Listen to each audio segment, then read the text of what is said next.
Le directeur général de la DGRAD, Étienne Ouchoudi Lutula, en mission d'itinérance dans les directions provinciales de la DGRAD au Katanga, au Lomami et du Lualaba. Objectif, faire passer les messages du gouvernement congolais Téléma en demandant au cas des agents de ces directions provinciales à plus de mobilisation des recettes non fiscales pour permettre à l'État d'avoir les moyens de faire face à l'agression rwandaise. Et puis, joli coup de filet de la brigade douanière de la DGDA Lualaba et Olomami qui vient de découvrir une voie d'entrée frauduleuse des produits pétroliers sur le territoire congolais en contrebande. Dans le cadre de la campagne de mobilisation et de sensibilisation de la jeunesse congolaise à la lutte contre la corruption et à l'éveil patriotique, l'inspecteur général des finances, chef de service, Jules Alingetekei vient de conduire une forte délégation dans la province du Lualaba. Objectif, faire comprendre aux jeunes les enjeux du développement, de la lutte contre la corruption et les engager à la bonne gouvernance. Le développement de ces titres et tant d'autres dans le corps de ces numéros du magazine Fiscalité et Développement dans une présentation signée Lambert Youma Ramazani.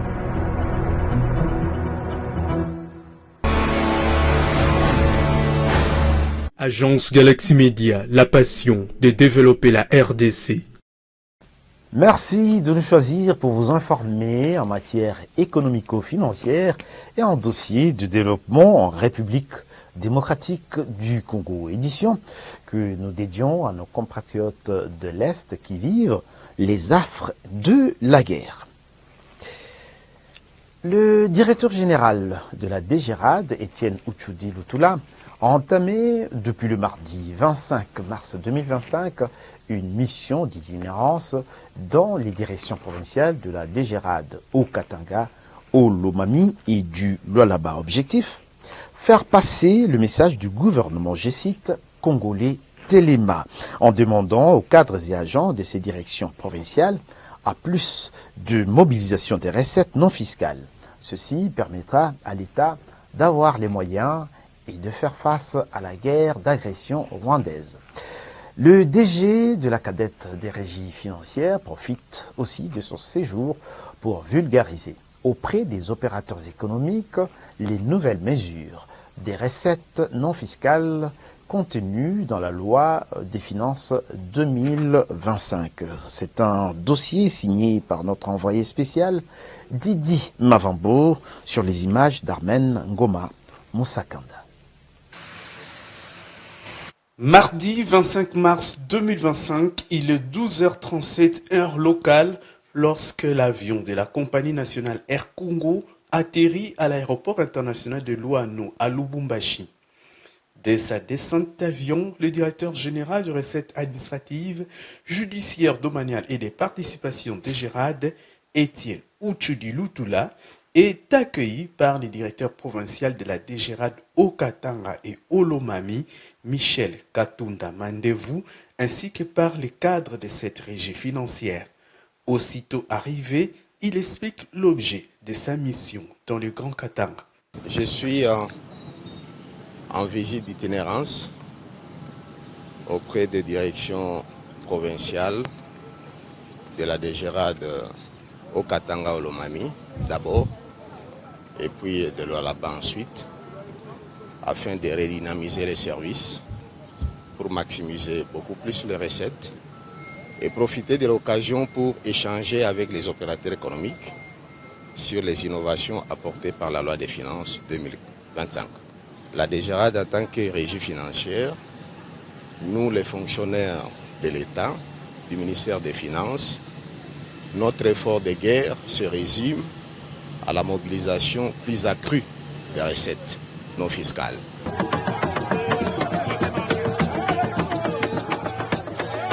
Au sortir de l'aéroport, un autre accueil chaleureux est réservé à Étienne Ouchoudi Lutula par les membres de la solidarité des ressortissants du Maniema Sorema. Cette communauté remercie le chef de l'État Félix-Antoine Tshisekedi Tshilombo pour avoir élevé l'un de ses membres au poste de directeur général de la DGRAD. Mercredi 26 mars 2025, nous sommes au gouvernorat du Haut-Katanga où le patron de la DGRAD est allé présenter ses civilités au vice-gouverneur de province Martin Kazembe Choula. Étienne Ouchoudi-Lutula a expliqué au numéro 2 de la province que sa mission consiste à faire passer les messages du gouvernement central à travers le ministère des Finances, celui de sensibiliser son personnel à mobiliser davantage des recettes pour donner à l'État les moyens de faire face à l'agression rwandaise. Nous sommes là en mission d'itinérance, comme je le disais, afin de faire passer les messages du gouvernement auprès des cadres et agents de la DGRAD, le message du gouvernement qui se résume dans les slogans congolais Téléma. Pour nous, les cadres et agents de la DGRAD, ce slogan signifie que nous devons nous mettre debout pour mobiliser davantage les recettes de l'État afin de donner les moyens au gouvernement pour faire face à la guerre injuste que nous impose les Rwandais et ses supplétifs du M23. Au centre Aroupé, une rencontre est organisée entre le directeur général et les cadres et agents de la DGRAD au Katanga, Olomami, Congolais Téléma, et les slogans lancés par le gouvernement central pour une mobilisation générale contre la guerre d'agression rwandaise, transmis par le numéro 1 de la DGRAD au personnel de cette régie financière. Étienne Ouchoudi-Lutula veut simplement dire à ses administrés debout pour une mobilisation plus accrue des recettes non fiscales en vue de permettre à l'État d'avoir suffisamment les ressources pour financer les opérations de défense de son territoire. J'en ai profité aussi pour échanger avec les agents sur les différents problèmes qui se posent au niveau de la direction provinciale relativement par rapport à la mobilisation des recettes, mais aussi par rapport aux conditions de travail des cadres et agents de cette direction provinciale. Les défis de mobilisation des recettes restent la priorité des priorités, mais certains facteurs, comme l'occupation du territoire au nord et au sud Kivu par l'armée rwandaise et ses supplétifs du M23 AFC, et la décision de suspendre durant 4 mois l'exportation du cobalt, ont des conséquences négatives sur le plan de mobilisation des recettes non fiscales de l'État. C'est pour cette raison que le directeur général de la DGRAD demande à son personnel du Haut-Katanga, Olomami, plus d'imagination pour stimuler les actes générateurs dormants dans l'objectif d'atteindre les assignats budgétaires de l'année 2025 arrêtés à 6 350 milliards de francs congolais. Face à ces défis à relever, le directeur général préconise d'abord l'instauration du dialogue permanent avec les services d'assiette afin d'identifier les actes générateurs dormants. Ensuite, le dialogue fiscal avec les opérateurs économiques pour nettoyer les fichiers de reste à recouvrer. Enfin, le dialogue social avec la délégation syndicale en vue de discuter et de trouver des solutions aux problèmes du personnel.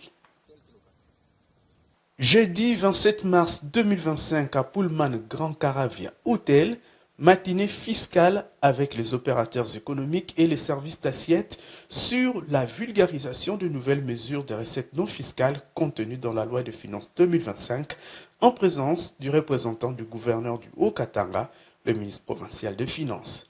Le directeur général de la DGRAD a présenté et commenté les innovations de recettes non fiscales apportées par le budget 2025 afin d'avoir une vue commune de ces nouvelles mesures, de permettre aux opérateurs économiques de mieux connaître leurs droits et obligations et d'appréhender les modifications apportées par la loi de finances 2025 dans l'idéal de s'acquitter librement des droits, taxes et redevances dus à l'État. Puis, il y a eu le jeu de questions-réponses où le patron de la DGRAD a rencontré les préoccupations des opérateurs économiques dominés par les miniers. Vendredi 28 mars 2025, il est 9h36, heure locale, lorsque l'aéronef transportant le directeur général de la DGRAD, Étienne Ouchoudi-Lutula, atterrit à l'aéroport de Kolwezi, chef-lieu du Lualaba. Il est accueilli par le directeur provincial de la DGRAD Lualaba, Fidel Luvungu Muganza. Les cadres de cette direction provinciale sont aussi là pour accueillir le numéro 1 de la DGRAD, ainsi que les membres de la solidarité des ressortissants du Maniema Sorema qui ont également réservé un accueil chaleureux à Étienne Uchudi Lutula.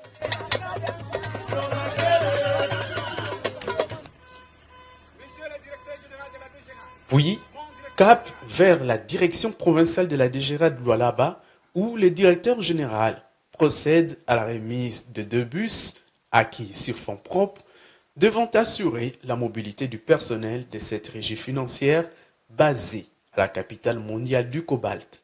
Monsieur le directeur, en vous remettant ce bus, je reste confiant que les cadres et agents de la direction provinciale vont devoir l'utiliser en bon père de famille.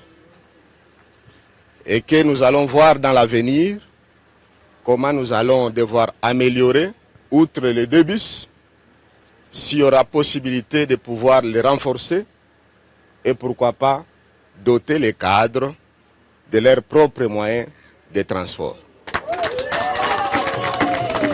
Le directeur général va ensuite visiter les bureaux de façon minutieuse en vue de voir les conditions dans lesquelles travaillent les cadres et agents de cette direction provinciale. Par la même occasion, il promet dans les jours à venir l'acquisition d'une parcelle au profit de la DGRAD de Lualaba où sera érigé à Kolwezi un bâtiment imposant devant placer ce mobilisateur de recettes non fiscales dans les meilleures conditions de travail.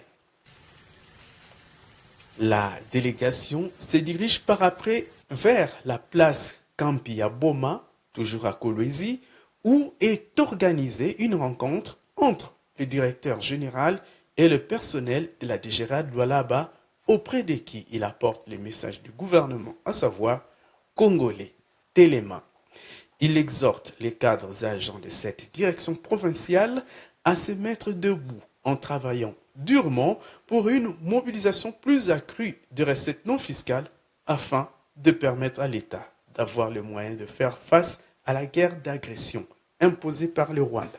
Compte tenu de la suspension d'exportation du cobalt durant 4 mois par l'autorité de régulation des marchés de substances minérales stratégiques qui a certainement un impact négatif sur la mobilisation des recettes, le directeur général préconise l'idée d'un dialogue avec les services d'assiette en vue d'identifier les actes générateurs dormants autres que la redevance minière qui apporte la grande partie des ressources financières au profit du trésor public. Il faudra donc activer ces actes générateurs inactifs pour permettre à la DGRAD d'atteindre les assignations budgétaires arrêtées par le Parlement. Autre temps fort de cette séance, ce sont les questions posées et les préoccupations soumises au directeur général auxquelles des réponses appropriées ont été données par l'autorité suprême de la DGRAD. Samedi 29 mars 2025, le directeur général se rend au gouvernorat pour présenter ses civilités à la gouverneure du Lualaba, Fifi Masuka, et lui parler également des raisons de sa mission d'itinérance dans sa province. Nous nous sommes entretenus sur plusieurs sujets, notamment l'entretien que j'aurai bientôt avec les opérateurs économiques sur les innovations apportées par la loi des finances 2025. Et nous avons aussi échangé, je lui ai félicité pour son leadership dans le cadre de la reconstruction de la ville de Kolwezi, la ville qui se métamorphose chaque jour qui passe. Et je lui ai aussi remercié pour son accompagnement de la direction provinciale de la DGRAD de Lualaba. Il ne cesse de déployer beaucoup d'efforts pour accompagner la direction provinciale dans le cadre de la mobilisation de recettes non fiscales.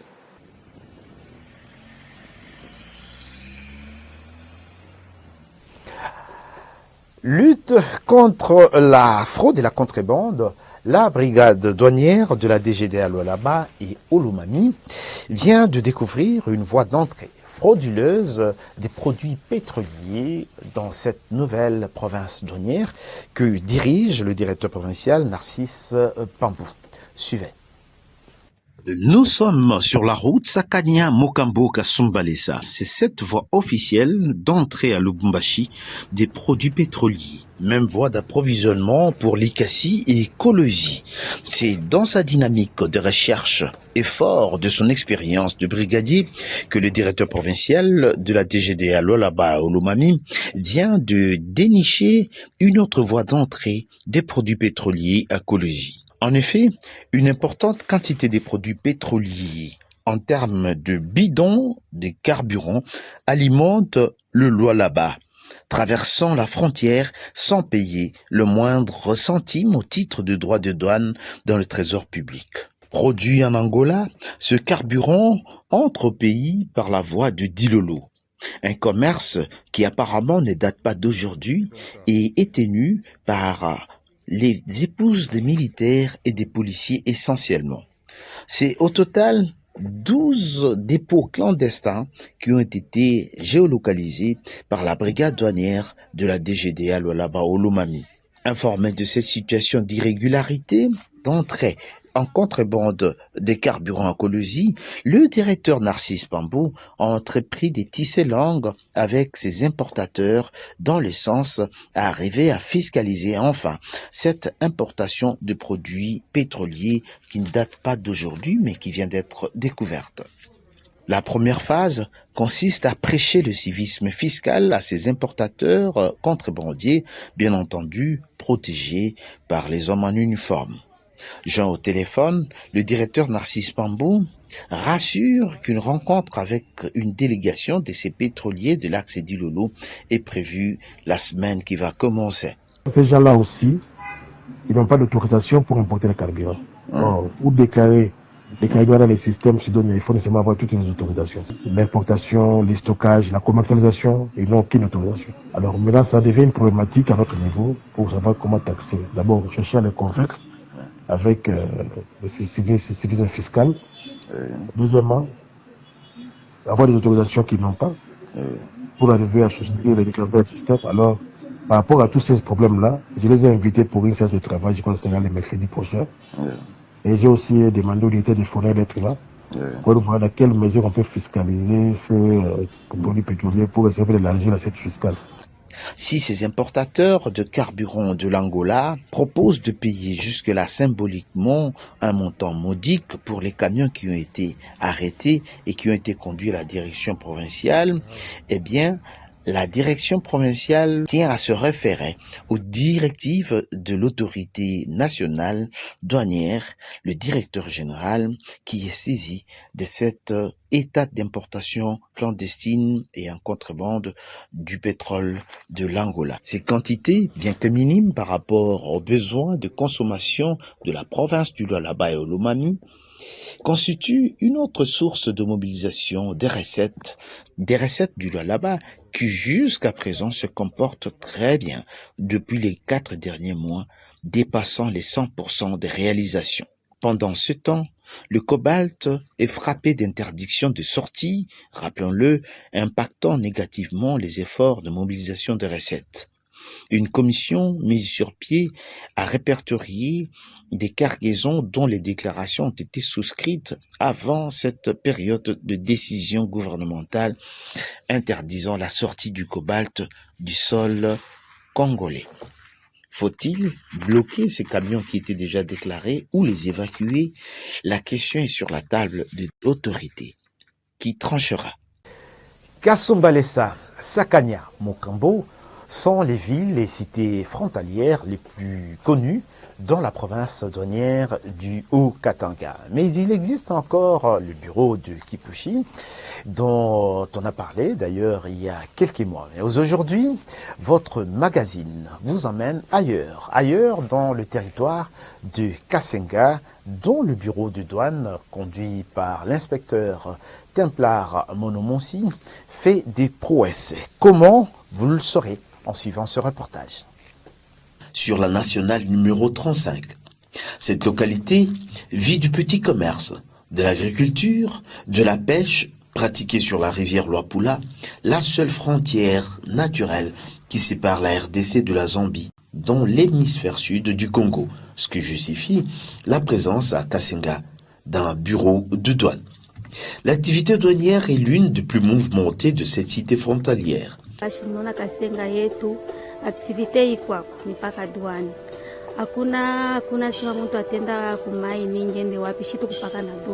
Cependant, depuis une année, les activités ont tourné au ralenti à la suite des soulèvements des déclarants du Kasenga qui s'en prenaient ainsi à l'administration douanière locale dans son temps.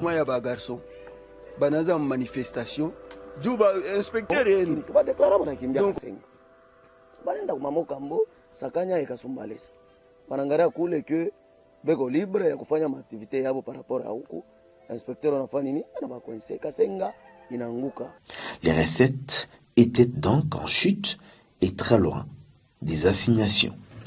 C'est donc pour faire renaître ce bureau que l'inspecteur Templar Monomossi a été choisi et affecté en fin 2024 par la direction provinciale de la DGDA au Katanga à ce bureau de Kasenga. Mission accomplie pour l'inspecteur Monomossi qui en peu de temps a réussi à rétablir la confiance et la collaboration avec les déclarants et d'ailleurs avec les habitants de ce coin. Tunaona mouvement mko depuis arrivé à M. Templar Mudouane comme inspecteur. Endelee mpaka hivi tuwe unatumika. Mungu atamubariki. Njo mafamii mingi mukasenga au mubantu mingi hakuna leo namsemea kibaya. Résultat, trouvés à 41% au mois d'octobre de l'année dernière, les recettes ont crevé le plafond depuis 3 mois déjà. Pour des assignations d'un peu plus de 850 millions de CDF en décembre 2024, ce bureau a réalisé plus de 946 millions, soit un taux de réalisation de 111%. 130% en janvier 2025 et 123% en février dernier. Nous répondons au nom de Monomos Malanda Templar, inspecteur des douanes. Quoi de plus normal pour cet Néfien, cet ancien de l'École nationale des finances, devenu d'ailleurs plus tard formateur à la DGDA et chargé des cours à l'IEC et à la statistique, sans parler de sa casquette d'expert de Médicrime à l'Union européenne, doublée de sa casquette de secrétaire de l'Association internationale des douaniers francophones. Nous citons l'inspecteur Templar Monomossi. Nous le présentons comme exemple pour inciter les autres douaniers à savoir donner le meilleur d'eux-mêmes pour pouvoir contribuer à la mobilisation optimale de recettes qui reste le cheval de bataille du directeur provincial Tambo Kankou et répondre ainsi aux attentes de la haute hiérarchie. Car ce résultat a été atteint malgré les difficultés liées notamment à la précarité des infrastructures douanières longtemps déplorées d'une part, et d'autre part, des difficultés d'évacuation des marchandises par voie routière vers Lubumbashi. En effet, les 147 km qui séparent Kasenga de Kasomeno vers Lubumbashi, où sont généralement destinées les marchandises qui entrent par cette localité de Kasenga, eh bien, ces 147 km, disons-nous, sont jonchés des tronçons sérieusement délabrés, susceptibles de décourager ainsi les efforts et les fonctionnements de ce bureau de douane.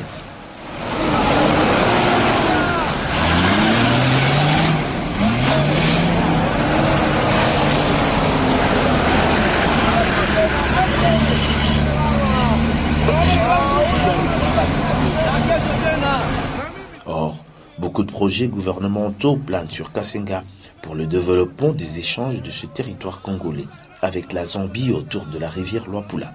Mais c'est avec des infrastructures peu recommandables que les douaniers de Kasenga, avec leurs inspecteurs, se battent bec en ongle pour pouvoir mobiliser davantage les recettes du trésor public. Les femmes de la Direction générale des douanes et axes, DGDA, ont participé vendredi 28 mars 2025 au ministère du Portefeuille dans un atelier de sensibilisation sur les métiers du secteur maritime. Cette journée a été organisée en fin du mois de mars dans le cadre de la commémoration du mois des droits de la femme édition 2025.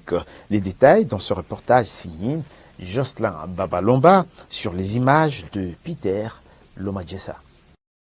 La Congolaise au centre de toutes les ambitions, métiers du secteur maritime, opportunités de carrière professionnelle pour les femmes congolaises. C'est le thème d'un atelier de sensibilisation organisé dans le cadre de la commémoration du mois des droits de la femme, édition 2025. Invité à exposer au troisième panel, la Direction générale des douanes et accises, à travers sa direction provinciale Kinshasa-Ville, a axé son intervention sur le thème « La femme douanière face aux enjeux maritimes ».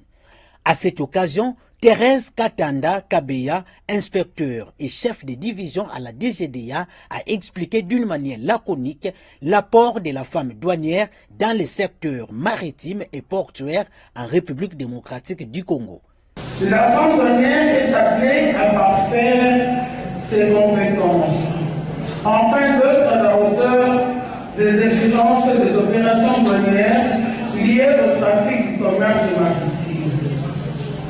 Elle doit être, par mesure d'interpréter le terme utilisé dans les documents commerciaux accompagnant les marchandises.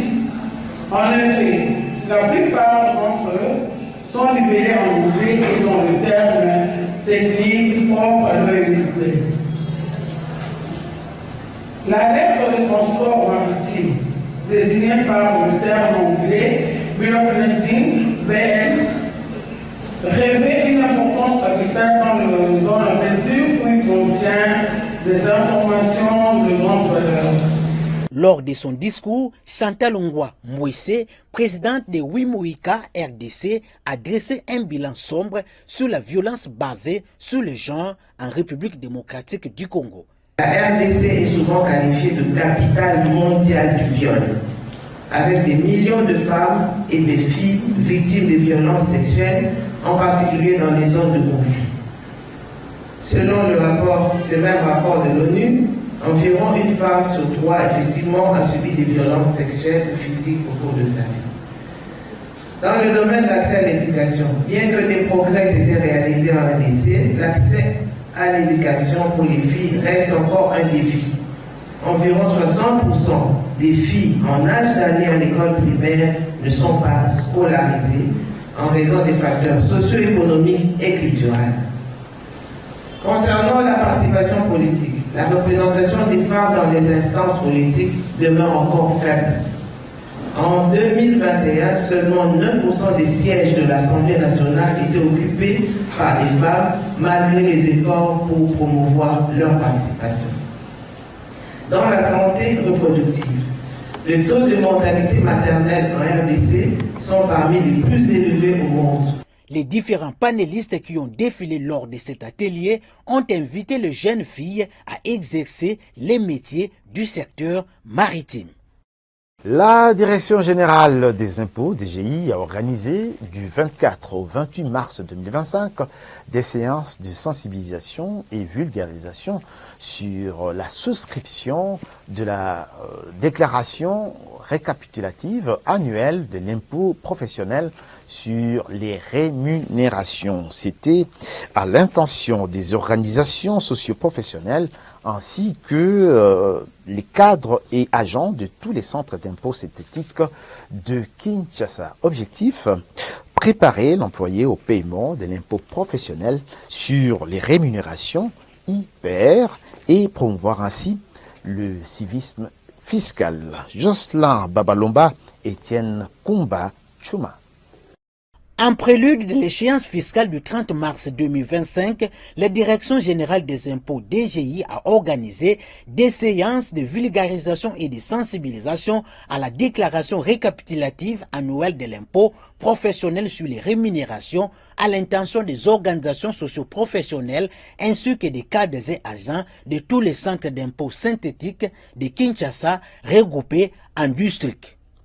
Deux objectifs sont poursuivis dans le cadre de ces matinées de sensibilisation: préparer l'employé au paiement de l'impôt professionnel sur les rémunérations IPR et promouvoir le civisme fiscal.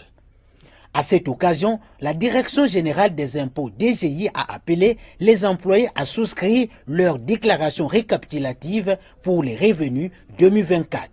Nous sommes résolument engagés dans la réforme et nous souhaitons vraiment que tous les employés, parce que ça concerne les employés, tous les employés puissent souscrire leur déclaration récapitulative qui concerne les revenus qu'ils avaient perçus en 2024. Bon, après, il y aura exploitation dans les services.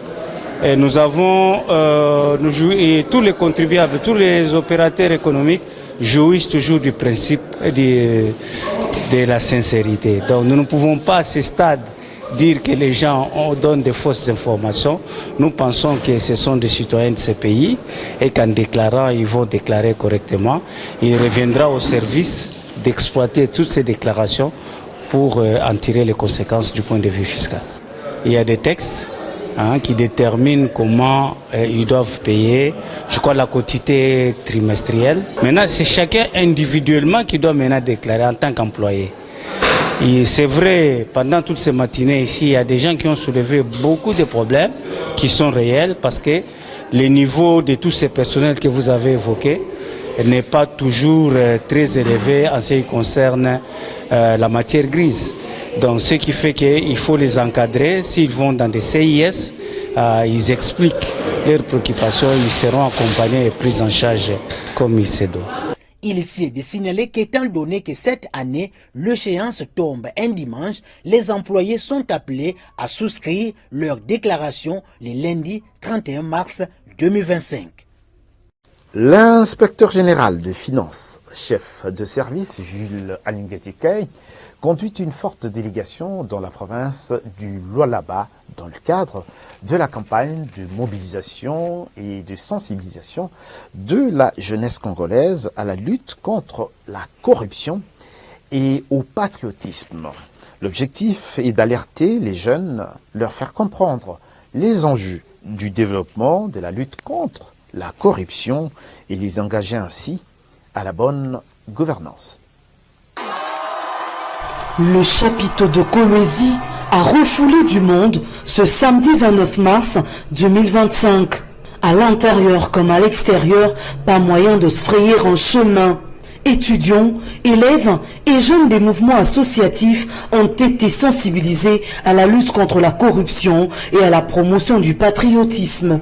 Le message de l'inspecteur général des finances, chef de service, Jules Alingetekei, à la jeunesse du Lualaba est très potable.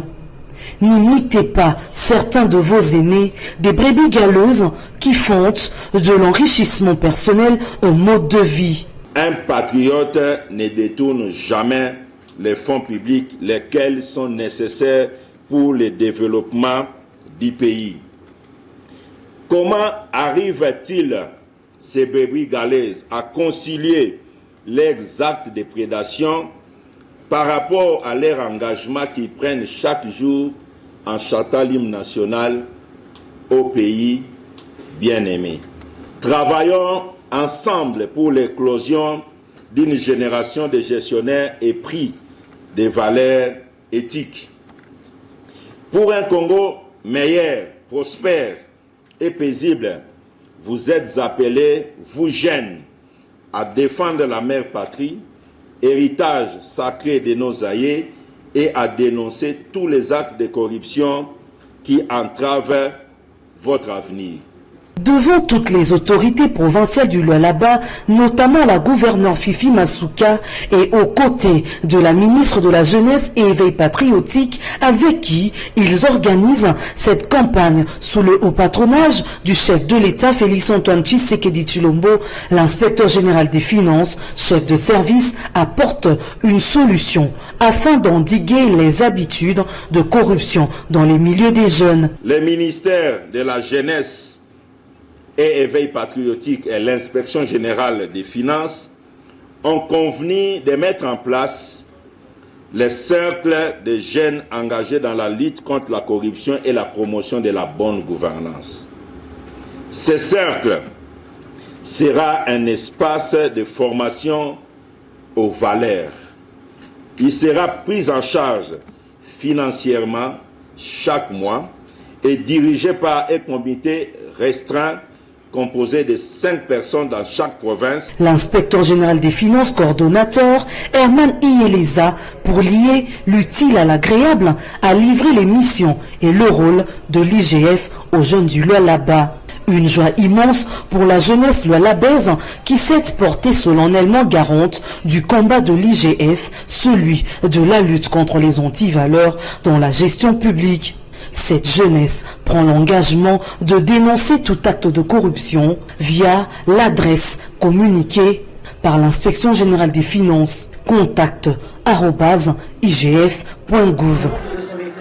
Restons dans ce chapitre pour vous dire que l'inspecteur général des finances, chef des services, Jules Aningetekei, a accordé une audience à la délégation du programme des Nations Unies pour le développement PNUD.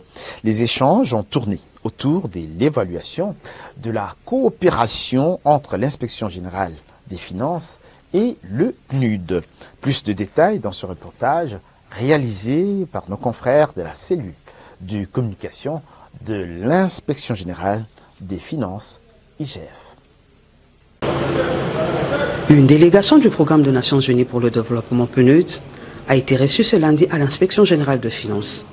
Les ordres de Jules Alunguet, inspecteur général de finances, chef de service, étaient conduits par le représentant résident en RDC, Damien Mama. Les échanges ont tourné autour de l'évaluation de la coopération entre l'inspection générale de finances et le PNUD. Il faut noter que l'IGF bénéficie depuis plusieurs années de l'appui technique du PNUD dans le domaine de l'informatique. Un logiciel du traitement ou d'analyse de données dont du PNUD à l'IGF a été essentiel dans le travail des inspecteurs des finances et de l'administration de ce service de contrôle supérieur. Plusieurs dotations ont fait l'objet de ce partenariat de la part du PNUD, notamment des ordinateurs, des panneaux solaires ainsi que la licence pour l'exploitation du logiciel TeamMate et autres matériels. Les deux parties ont également fait le point sur la nécessité de retracer le besoin futur de l'IGF pour une intervention dans l'optique de consolider le partenariat dans le domaine de la lutte contre la corruption, a fait savoir à la presse le patron de l'IGF, l'inspecteur général de finances, chef de service Jules Alingetekei. C'était un moment d'échange fructueux pour une collaboration consolidée de part et d'autre, a reconnu le représentant pays du PNUD en RDC. L'inspection générale des finances, IGF, a organisé mercredi 26 mars 2025 une conférence débat à l'intention des femmes.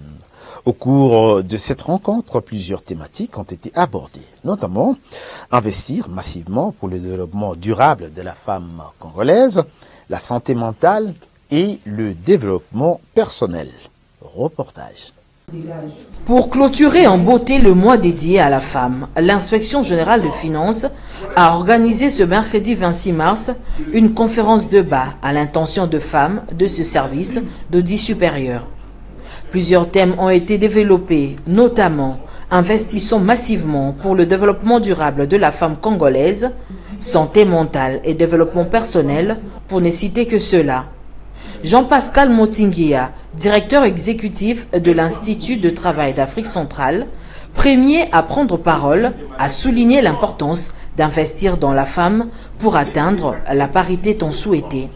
Parce que nous ne pouvons pas parler de l'égalité lorsque nous n'investissons pas chez les femmes, chez nos enfants qui sont des filles. Et puis après, je les ai parlé aussi de la santé, sécurité au travail, qui est une disposition légale.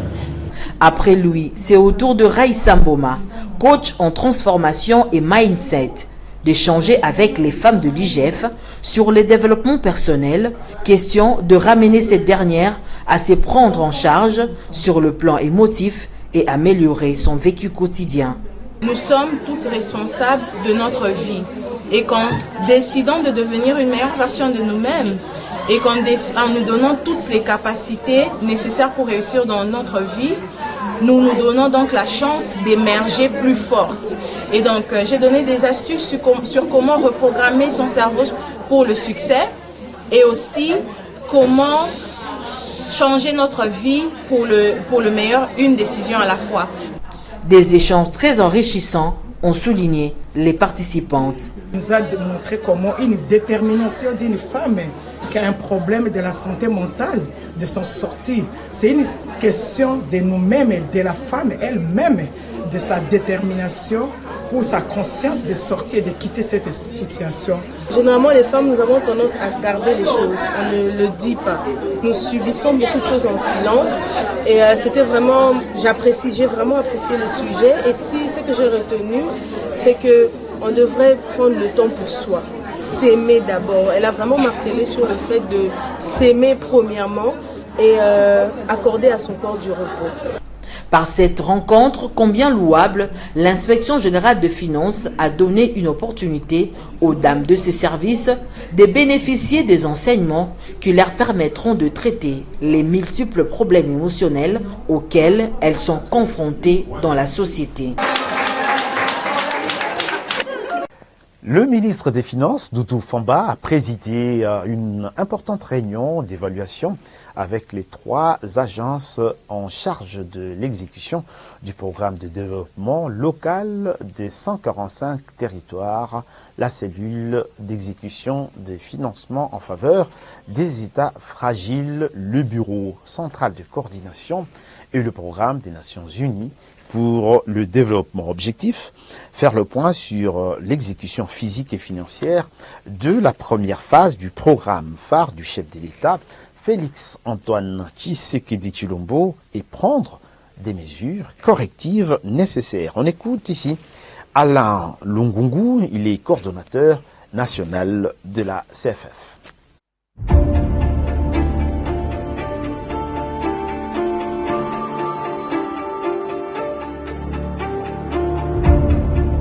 D'abord, ce qui est important, c'est que Son Excellence, Monsieur le ministre des Finances, a souhaité avoir un aperçu sur l'état des travaux, sur l'exécution physique et financière du programme de développement local des 145 territoires qui est exécuté par les 3 agences, le PNUD, le programme des Nations Unies pour le développement, le Bureau central de coordination, BCECO, ainsi que la cellule d'exécution des financements en faveur des États fragiles que moi je représente. Globalement, nous avons fait le point, les 3 agences. Il est ressorti que les travaux avancent. Il y a beaucoup d'ouvrages qui ont été réceptionnés. Je peux dire que nous sommes à plus de 40% des ouvrages. Il y a des contraintes sur le terrain que nous sommes en train de surmonter. Un calendrier a été élaboré. Nous avons présenté à Son Excellence le calendrier. Et globalement, les travaux devraient s'étendre jusqu'à la fin du mois de juin, juillet, et pour s'achever au mois d'août pour toutes les agences. Voilà. Près de 30 secrétaires de direction du Fonds de promotion de l'industrie, FPI, ont prêté serment jeudi 27 mars 2025 devant le directeur général de l'Institut national des archives du Congo et de la directrice générale adjointe du FPI, Jenna Basiala Landou, en qualité d'archiviste. Jocelyn Lomba et Christian Kenina pour le reportage. Je jure de remplir fidèlement et loyalement les fonctions qui me sont confiées, de garder le secret auquel j'ai accès du fait de ma profession d'archiviste et d'observer scrupuleusement la législation archivistique de la République démocratique du Congo. C'est en ces termes que les 30 secrétaires de différentes directions du Fonds de promotion de l'industrie FPI ont prêté serment en qualité des archivistes devant le conservateur en chef des archives du Congo, Emeka Songo Mandé, et de la directrice générale adjointe du FPI, Jenna Basiala Landou. Cette prestation de serment intervient après avoir suivi une formation sur la gestion des archives en 2024. Au cours de ces séminaires de formation, plusieurs modules ont été dispensés à ces apprenants, notamment la présentation de l'Institut national des archives du Congo et législation, éthique et déontologie archivistique, cycle de vie des documents d'archives, terminologie archivistique, instruments de gestion et de recherche, archivage numérique et tant d'autres. À cette occasion, le directeur général de l'Institut national des archives du Congo, INACO en sigle, a invité les formés sur la gestion des archives de concilier la théorie à la pratique et à garder scrupuleusement les secrets dans l'exercice de leur métier d'archiviste. Vous avez suivi une formation, mais je pense que la phase qui va commencer, ce sera essentiellement une phase pratique, la phase d'accompagnement. Vous allez devoir mettre en pratique. Vous allez devoir voir vos formateurs vous accompagner dans la mise en pratique des théories que vous avez étudiées. Nous osons croire qu'à partir de ce moment que nous allons assermenter les formés, toute la suite ira comme sur des roulettes qui avaient été formées. Je le disais tout à l'heure à Madame la DGA ici, que dans ce pays, nous avons tout, sauf la culture des archives. Cette formation fait suite à la signature d'un protocole d'accord entre le Fonds de promotion de l'industrie FPI et l'Institut national des archives du Congo dans le cadre d'un accompagnement pour la réorganisation de la gestion des documents et la conservation de manière efficiente des archives. La directrice générale adjointe du Fonds de promotion de l'industrie FPI, Jenna Bassialan-Landou, a invité à son tour les récipiendaires à faire de l'archivistique un levier essentiel d'efficacité administrative et de préservation des mémoires collectives de cet établissement public. Aujourd'hui marque le début d'un engagement plus profond envers une gestion rigoureuse et moderne des archives. Il vous appartient désormais d'appliquer avec rigueur les connaissances acquises et partager des bonnes pratiques apprises avec les collègues et contribuer activement à l'amélioration des systèmes documentaires. C'est en agissant ainsi que nous verrons la différence et nous renforcerons l'efficience de notre structure. Permettez-nous de signaler à quel point le processus d'archivage est important pour notre institution. C'est pourquoi nous voudrions insister pour que l'INACO mette les meilleures de ses ressources humaines et toute la rigueur qui s'impose pour que les prochaines phases soient mises en œuvre à la pleine satisfaction du Fonds de promotion de l'industrie. Je voudrais exprimer mes vœux de succès à tous les participants, que ce que vous avez appris ici puisse se traduire en actions concrètes et en bénéfices tangibles pour notre institution. Cette cérémonie de prestation de serment s'est clôturée par la remise des brevets et des cartes des archivistes aux bénéficiaires.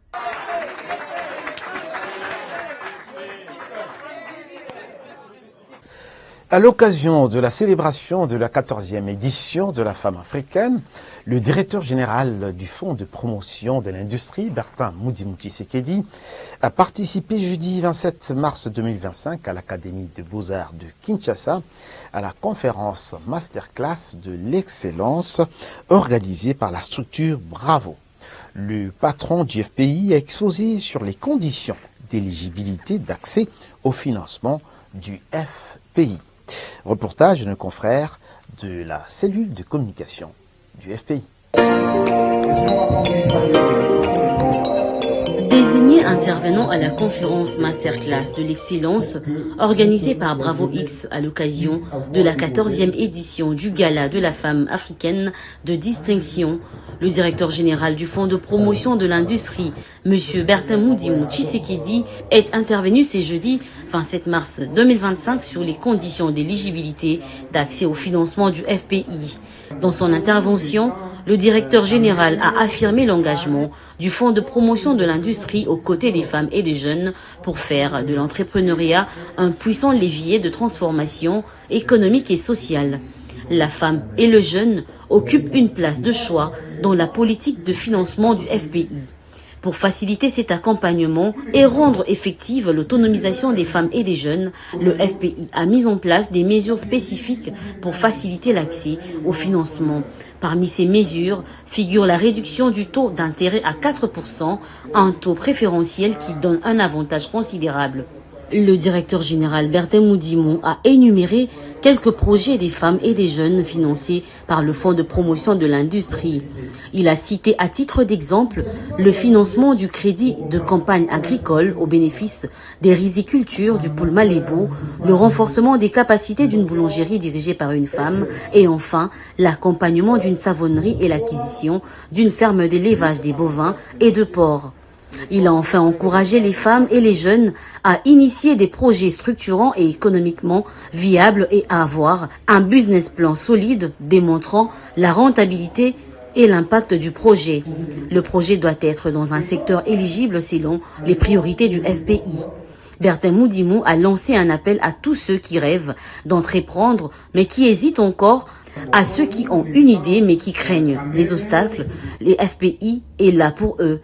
Si vous avez un projet et souhaitez bénéficier d'un financement du Fonds de promotion de l'industrie, voici les conditions essentielles. Être un entrepreneur légalement constitué, avoir un business plan solide démontrant la rentabilité et l'impact du projet. Opérer dans un secteur éligible selon les priorités du Fonds de promotion de l'industrie, c'est-à-dire être dans l'industrie, dans l'agriculture, la transformation et l'innovation. Apporter une contribution propre, c'est l'autofinancement en fonction du montant demandé. Le Fonds de promotion de l'industrie est votre partenaire privilégié pour la réussite de vos projets. Nous croyons en notre potentiel. Nous sommes prêts à vous accompagner et à investir en vous. Et signalons que Bravo X, le trophée du vaillant africain, est un concept événementiel créé depuis l'année 2012 dans les buts de primer, d'encourager et d'honorer les mérites des Africains en général et des Congolais en particulier. Fin complète de cette édition. Vous nous avez suivis de partout. Mention spéciale à nos téléspectateurs de Kassenga et de Lumbashi au Bel Air. Fiscalité Développement revient dans une semaine sur vos écrans. D'ici là, portez-vous bien.